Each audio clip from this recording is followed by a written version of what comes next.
Hello! So today I'm in Halifax and I'm on my way to Bankfield Museum, which is the rather grand building just around the corner.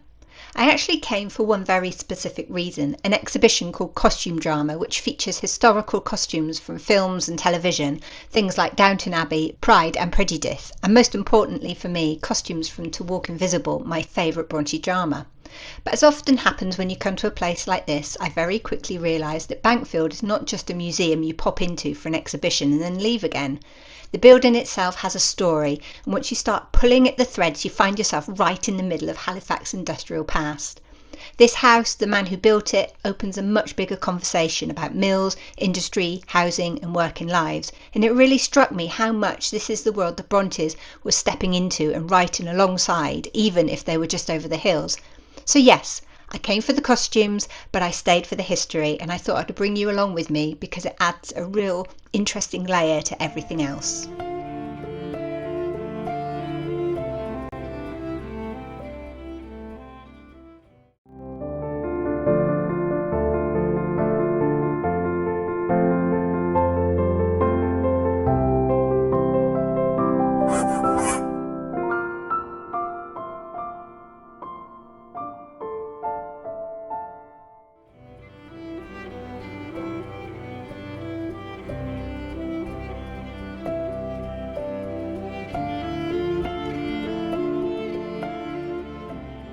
As soon as you step into Bankfield, it becomes very clear that this was never meant to be an ordinary house. Coming in through the entrance and up the stairs, you are immediately surrounded by detail.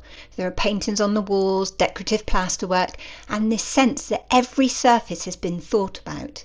Even just walking up the staircase feels like an experience in itself, rather than simply a way of getting from one floor to another.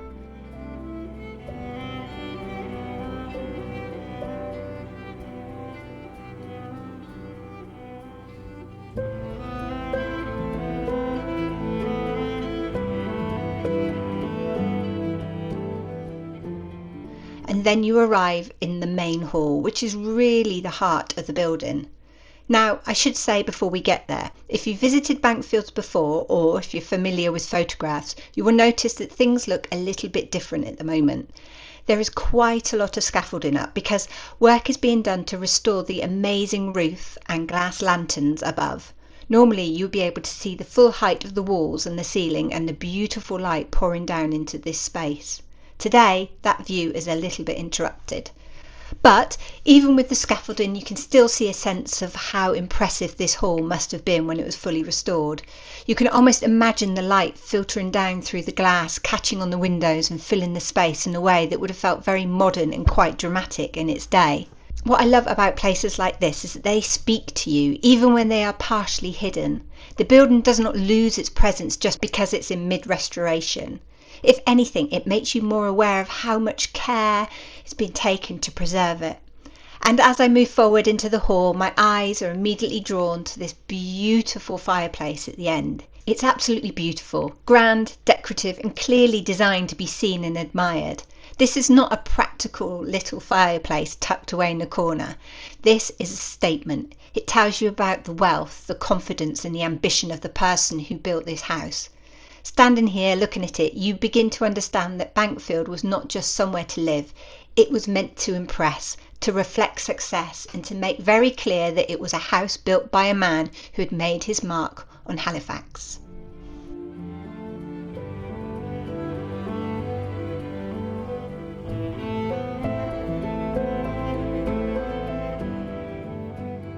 From the main hall, I make my way towards the costume drama exhibition, and once again Bankfield does not disappoint because even the route feels special.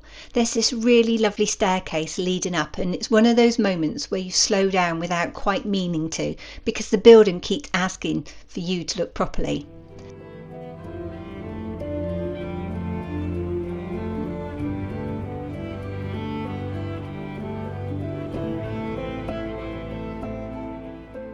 Then I arrive at the entrance of the exhibition itself, and before I've even had a chance to look at a single costume, I am immediately faced with a very serious question. Who is your favourite Mr. Darcy? There is a whole wall dedicated to it, listing the many Darcys over the years, and I am sure people have strong feelings about this, but for me, There is absolutely no debate. It has to be Mr. Colin Firth, because our Colin is Mr. Darcy. No hesitation, no discussion.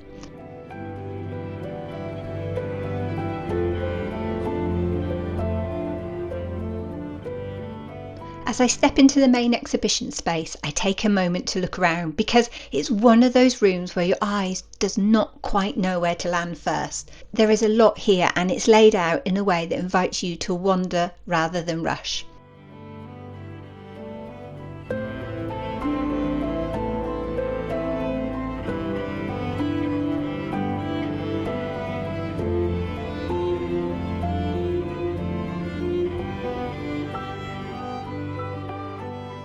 I found myself drawn towards the Jane Austen section. The 1995 Pride and Prejudice features very heavily here, which will come as no surprise to anyone. And right there in front of me is the thing everyone is secretly hoping to see, the white linen shirt.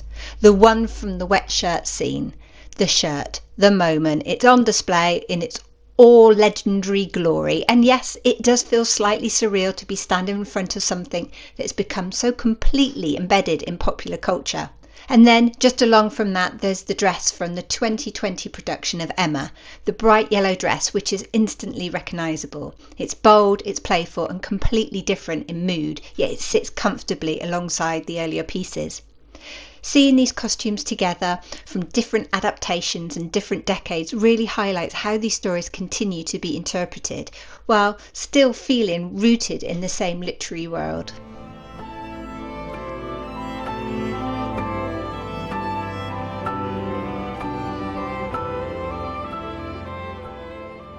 From Jane Austen, the exhibition then moves up firmly into the 20th century, and suddenly we're in familiar ground with Downton Abbey.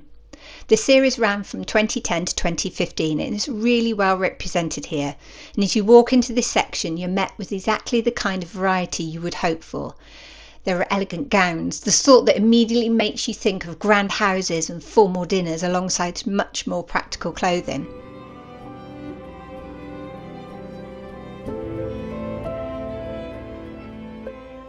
You have outfits worn by country gentry, suits that feel solid and restrained, and then all the smaller details that help bring the world of Downton to life. You've got hats and shoes and accessories, the things that are easy to overlook on screen but which are so carefully considered when you see them up close.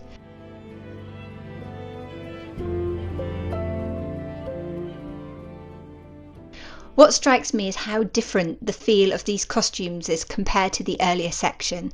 There is a sense of transition here. The silhouettes are changing, fabric feels lighter, and the clothes reflect a society that is more forward, even while still holding on to the traditions. And of course, there are the dresses, beautifully made, beaded and detailed in a way that rewards you for standing still and looking forwards. They're glamorous, but not in a modern way. There is restraint, but structure and elegance, all doing a lot of quiet storytelling.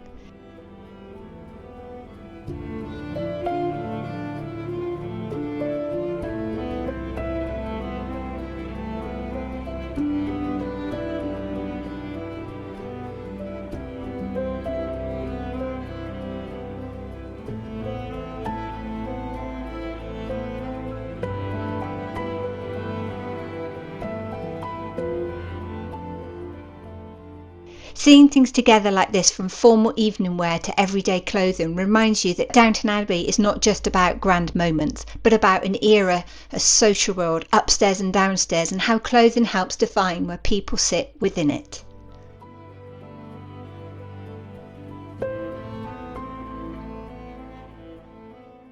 From Downton Abbey, we then jump back in time once again, this time into the world of Gentleman Jack, which was filmed between 2019 and 2022.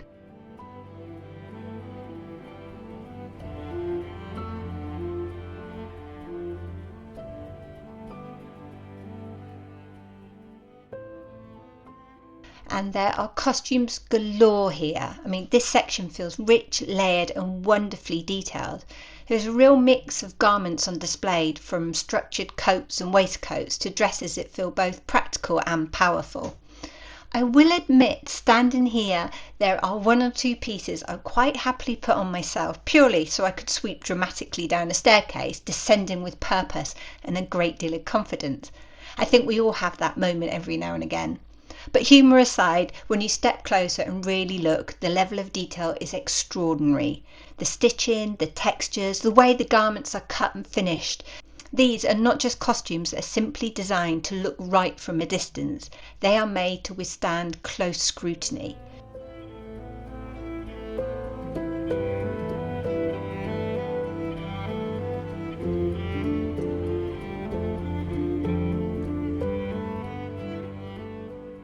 What really stands out to me is how authentic they feel. There is a weight to them, both literally and historically, and you can see how much research and skill has gone into recreating clothing that feels true to its period without tipping into something over theatrical.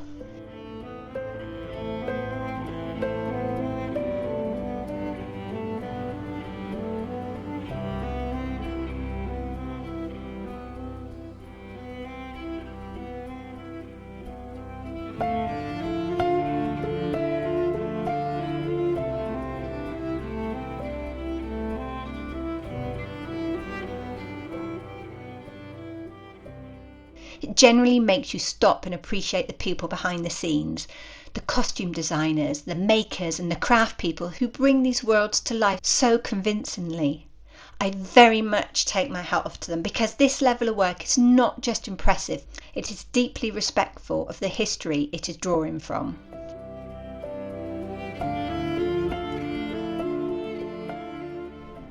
And this is the reason I came. Tucked within the exhibition are the costumes from To Walk Invisible, made in 2016, and the moment I reached them, everything else gently faded into the background. The first piece I come to is Emily's dress, and honestly the details on the front is just wonderful. The lattice finish across the bodice is so finely done. I mean, you can see the skill involved straight away. It's delicate, structured and beautifully balanced, the sort of work that only really reveals itself when you stand close and take your time. Next to it is Charlotte's dress and jacket combination, which is instantly recognisable. It feels very true to how we see her in the film, strong, practical and purposeful, while still being quite elegant. It's one of those costumes that has become iconic, not because it shouts, but because it feels so completely right. And then there's Anne's green dress. It's absolutely beautiful, and I freely admit that if I were allowed, I would wear it every single day. I could not help myself. I ended up down on the floor having a proper look at one point, just to have a good look at those hems. And this is where the real magic is, the hidden details.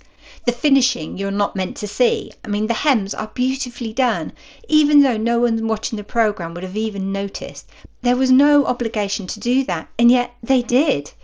That level of care, that quiet attention to detail tells you everything about the respect given to these characters and their world. It is craftsmanship at its most thoughtful, and it's deeply moving to see it so close up. I'm really, really pleased I've got to see these today.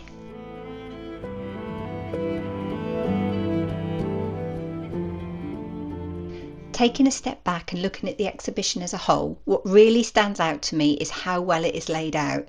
The space never feels crowded and nothing feels rushed. Each costume is given room to breathe, which makes such a difference when you actually want to stop and look at things properly. The choices work brilliantly together. Moving from one production to another feels natural rather than jarring. And you can see how much thought has gone into how these pieces speak to one another across time and genre. It's not just a collection of costumes placed side by side, it feels carefully curated.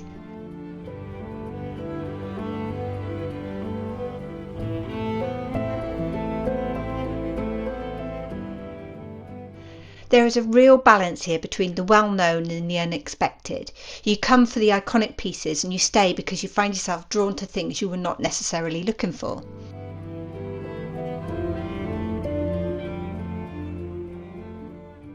One of those moments for me is a dress from the production Victoria, which ran from 2016 to 2019. It's displayed on its own and it absolutely earns that space. Standing there, it looks every bit as regal as you would hope. The structure, the fabric, the presence of it. It does not need anything around it to make an impact.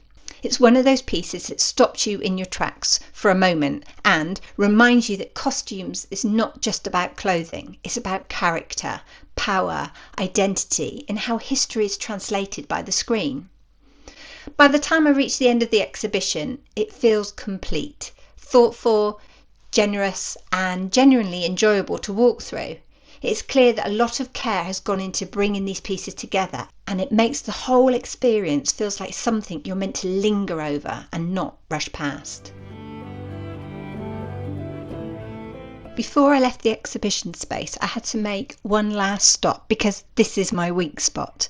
Tucked alongside the costumes are original historic garments from the Bankfield Museum collection, and these are the pieces I always find myself drawn to. There's something about standing in front of clothing that was genuinely worn, handled and lived in that feels very different. They're beautiful, understated and quite moving.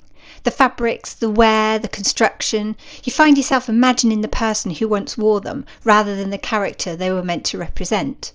I could quite happily spend far longer here than I probably should, just looking and appreciating them for what they are. For me, these pieces ground everything else into reality.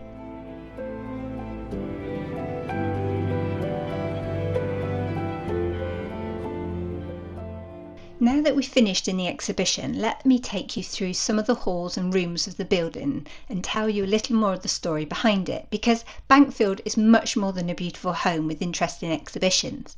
It is a place that tells us a lot about the world the Brontës were stepping into and the kind of society that was taking shape around them.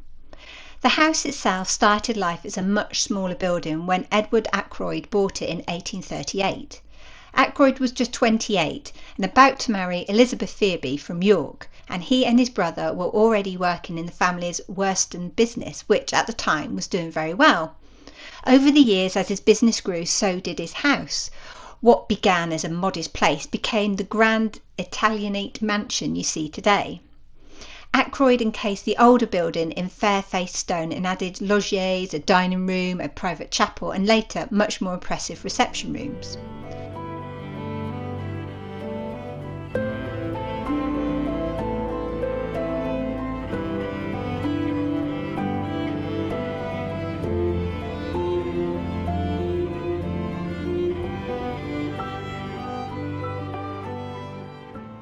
By the 1860s, he was not only a successful industrialist but also a Member of Parliament for Halifax, and he clearly felt that his home needed to match his status.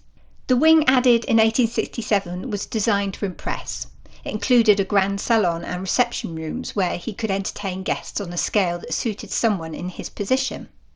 At the busiest, he had around 25 servants helping to run the house. But what set Akroyd apart from many others of his time was not just his wealth, but what he chose to do with some of it. In the mid-1800s, many mill towns like Halifax were suffering from appalling housing conditions and poor sanitation. Life expectancy in some parts was shockingly low, and overcrowding and disease was common.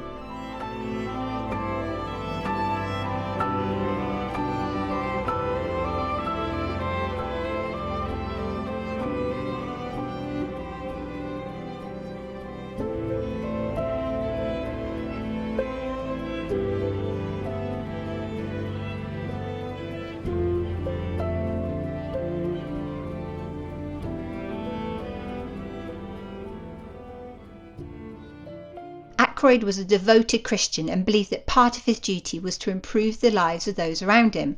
So, beyond his own home, he invested in the town.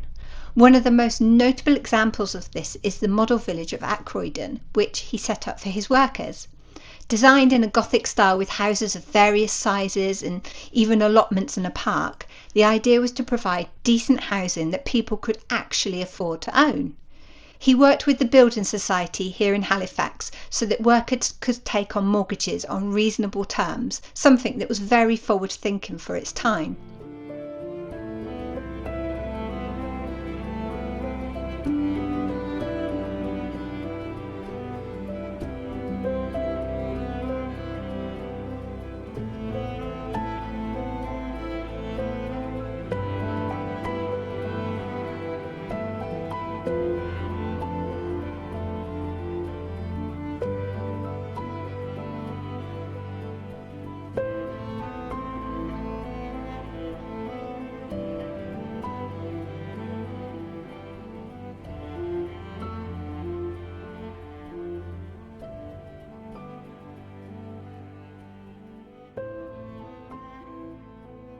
He also founded a workingmen's college, the first of its kind outside of London, and helped establish the Yorkshire Penny Bank to encourage workers to save and build financial independence. So you see, Bankfield was not just a statement of wealth, it was the centrepiece of a wider vision, one that combined business success with a genuine desire to improve the conditions of working people in Halifax. Sadly, by the late 1800s, the textile industry was in decline and Akroyd's own health was failing. He sold Bankfield to the Halifax Corporation for £6,000 and the house was turned into a museum and a public library almost straight away.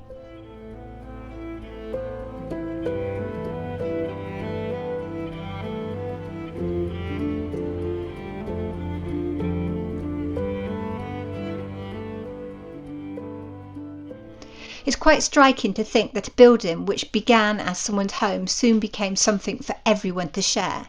And every time you walk through these halls, you're walking through more than just ornate plasterwork and marble staircases. You're walking through the story of a town trying to find its way through the upheaval of the industrial age. A town where, like the Brontës' own Yorkshire moors, change was constant and where people were striving to make a better life for themselves and their families.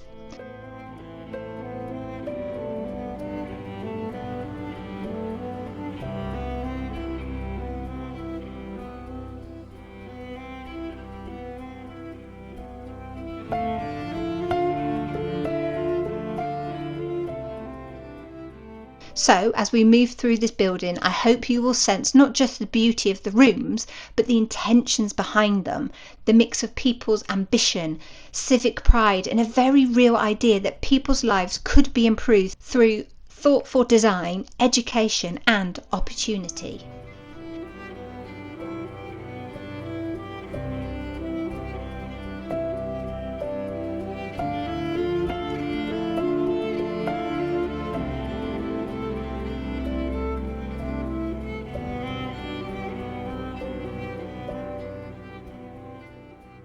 As I wandered a little further through Bankfield, I stumbled across something completely unexpected, a library.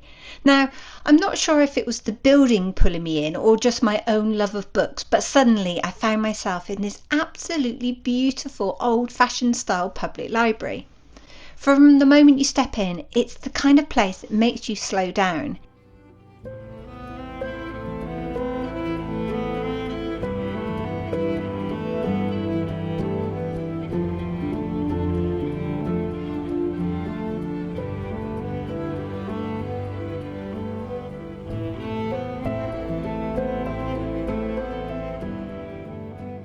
Everywhere you look there is craftsmanship. The woodwork of the shelves, the details on the banister, the careful design of the reading areas. It's like the sort of place where you can't help but take a deep breath and just appreciate the care that went into every corner. It felt very much like stepping back in time, and I had this vivid image of an air raid siren going off and everyone scuttling off to a shelter, and me just happily lingering amongst the shelves, utterly absorbed. There was a stillness, a kind of quiet reserve that made you forget the present for just a little while.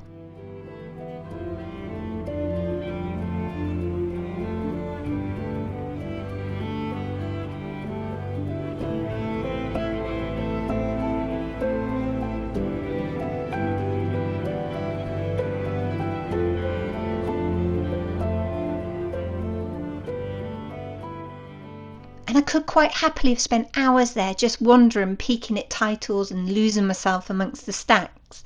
And it was the perfect little detour, a pause from the exhibition and the grandeur of the main house, and a reminder that places like this were built not just to impress but to be used and loved by the community. For me, it felt like disappearing into another world, a moment to breathe, to step quietly into history and to remember why places like Bankfield are so special. Not just for the exhibition or the architecture, but for moments exactly like this, where you can lose yourself in beauty, craftsmanship, and of course the comfort of a really good book.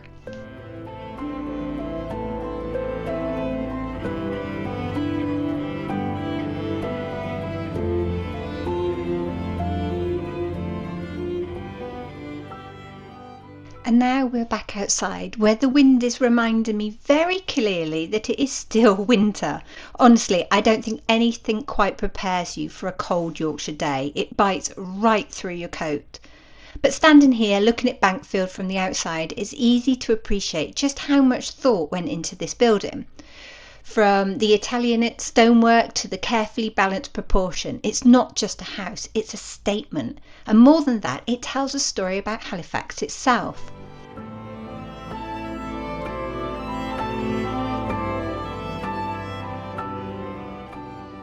Halifax was at the heart of the Industrial Revolution in Yorkshire. Mills, factories, new housing. Life here was fast-paced and hard for many people, but it was also a place of innovation and ambition. Edward Akroyd, the man behind this house, was very much a product of his time. He had the wealth and the status that came from the mills, but he also had this strong sense of responsibility. He built Bankfield as a home for his family, yes, but he also invested in the town, in housing for the workers, in education and in opportunities for people to improve their lives.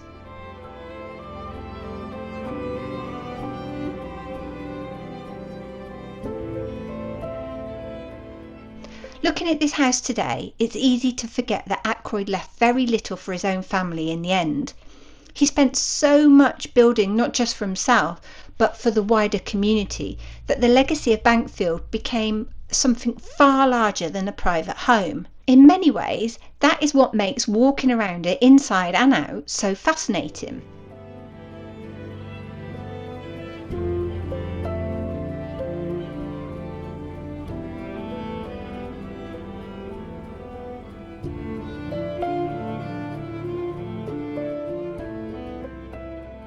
You're not just seeing a house, you're seeing a statement about society, ambition and care for people in a very particular time and place.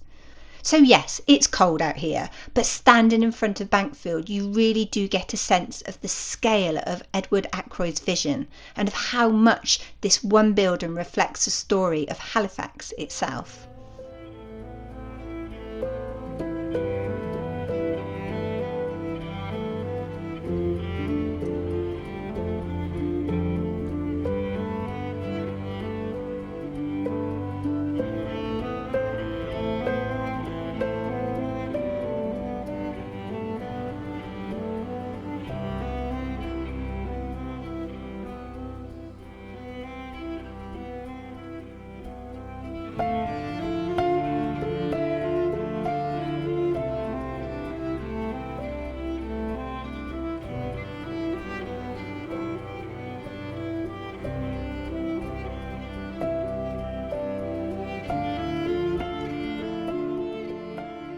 So that's my visit to Bankfield Museum.